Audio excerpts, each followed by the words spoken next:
Il est tout à fait normal de ne pas ressentir le besoin de pleurer la mort d'un homme qui a fait sa carrière dans la dissémination d'idées haineuses, rétrogrades, quelqu'un dont les idées sont aux antipodes des nôtres, quelqu'un qui défend corps et âme le port d'armes, le deuxième amendement, pour qui, selon lui, chaque année, il faut qu'il y ait des gens qui crèvent par balle pour défendre le deuxième amendement.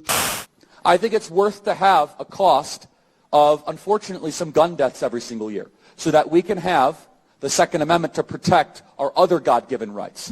Et comment ressentir de l'empathie pour quelqu'un qui ne croyait même pas à l'idée de l'empathie?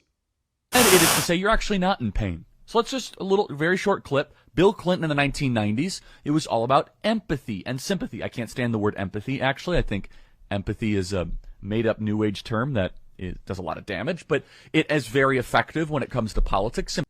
Alors, je ne sais pas si vous l'avez remarqué, mais il y a un ressort d'identification puissant que certains médias, certains commentateurs politiques essaient d'activer en présentant Charlie Kirk sous l'angle du père de famille.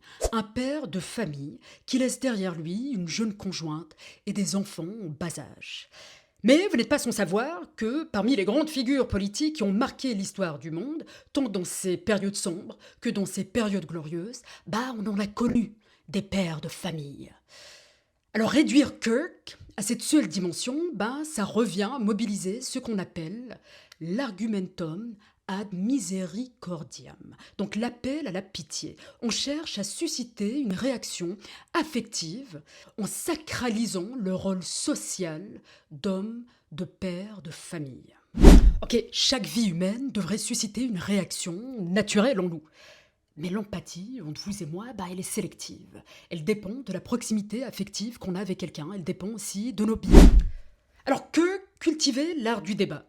Donc il aimait débattre avec ses opposants idéologiques. Non pas pour faire éclore la vérité, surtout pour gagner des points politiques, pour gagner en visibilité, pour faire un show, mais au moins il s'inscrivait dans cette démarche. Mais je vais vous dire ce qui n'est pas normal. Ce qui n'est pas normal, c'est de banaliser, de glorifier la violence politique, de glorifier un assassinat.